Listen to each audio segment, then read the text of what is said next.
The laughter echoed through the hall of relics like shattered glass, sharp and cruel, and in that moment I understood something terrible. If the armor rejected me, I wouldn't just be humiliated, I would be erased. Thousands of alien eyes watched from the terraces above as I stood alone beneath the cathedral-sized dome of Station Aurelian, my fingers hovering inches from the most forbidden object in known space. The armor of Kareth. Ancient. Untouched. Unworn for 1,000 cycles. And I, a human girl from a dead mining colony, wasn't supposed to be anywhere near it. But that was only the beginning. They said the armor was alive. Not in the way humans understood life, but in a deeper, colder sense.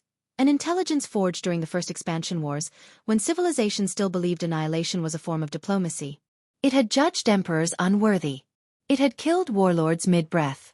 Entire species had vanished after trying to claim it. So when my hand lifted toward it, the laughter grew louder. Aliens laughed differently than humans. Some clicked. Some hissed. Some vibrated the air itself. All of it said the same thing. Look at her. Think she belongs here. I wasn't laughing. I was remembering the sound of my mother screaming as vacuum tore her away from me. Earth's outer colonies had burned quietly. No heroic last stands. No grand speeches. Just power failures, decompression, and silence. The Galactic Council had called it an economic collapse. To me, it was genocide wrapped in paperwork. That was the first secret no one wanted to admit. Humans were expendable. Step away from the relic, boomed High Curator Zah. His 6 eyes narrowing as his voice rippled through translators. This is not a spectacle for primitives. Primitive. I swallowed, my throat dry. Every instinct screamed at me to run. To bow. To apologize for existing. But then I remembered why I was here. And what I had already lost. I just want to touch it, I said softly. The laughter spiked again. A young Threxian noble leaned over the railing, his mandibles twitching with amusement. You think you're worthy? He sneered. That armor answers only to its creators. I finally looked up at them. All of them. Ancient species draped in authority and immortality. I made it, I said. The room froze. Not silence. Shock. Confusion. Disbelief. Zelenaar's frills flared. You lie. I rebuilt it, I said, my voice steadier now. Or what was left of it. The fragments you scavenged and locked away because you were afraid to understand them. That was the second secret. They had never truly controlled the armor. They had found it broken after a supernova tore apart the Kareth homeworld. They studied the shell. Worshipped the myth. But none of them dared interface with its core. Because it wasn't just armor. It was a judgment engine. And humans had already been judged. As my fingers brushed the cold surface, pain exploded up my arm like lightning. I gasped, dropping to one knee as symbols ignited across the armor surface, glowing white-hot. The laughter died instantly, replaced by screams. Energy surged. Gravity bent. The armor moved. No, containment fields, someone shouted. Too late. The hall darkened as the armor unfolded, plates shifting like a living thing waking from a long sleep. Voices whispered. Not in the air but in my skull. Millions of them. Soldiers. Engineers. Children. Operator identified. I screamed as memories not my own flooded me. Wars fought before Earth had oceans, alliances shattered by fear, a civilization destroyed because they trusted the wrong council. And then, beneath it all, something familiar. Loss. What I saw next changed everything. The armor wasn't asking if I was worthy.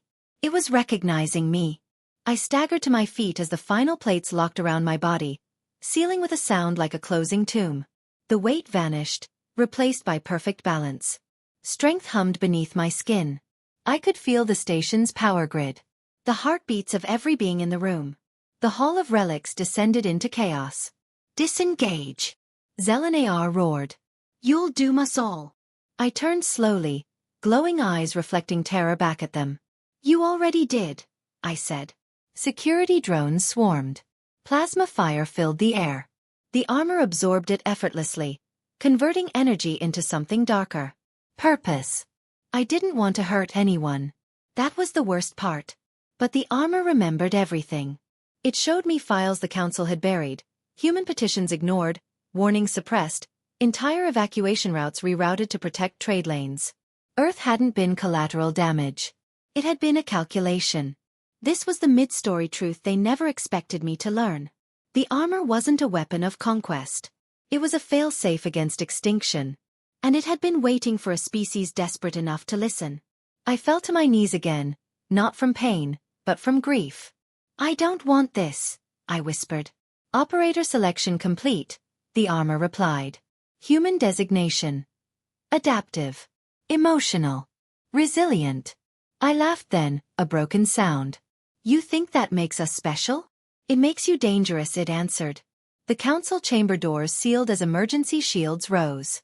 Zelenaar descended from his dais, his tone shifting from authority to fear. "Listen to me.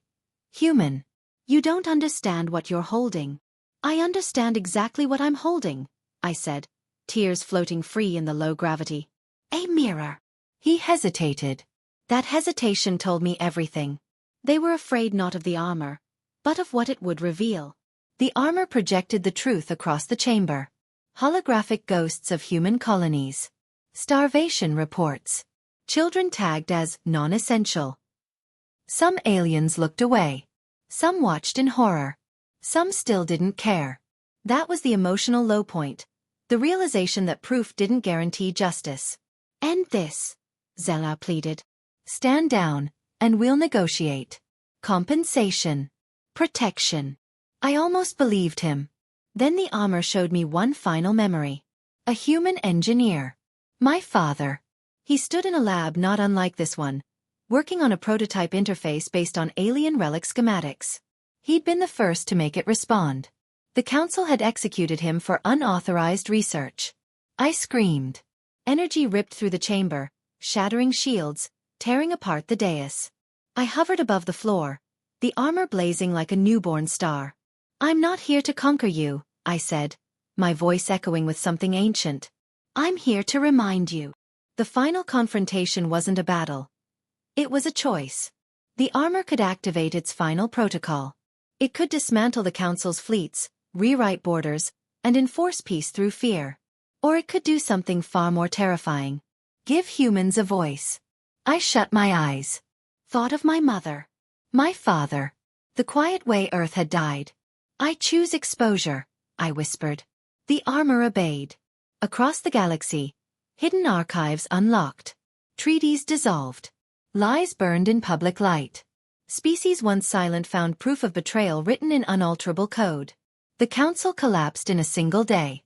When the energy faded, I stood alone in a ruined hole, the armor retracting, its glow dimming to embers.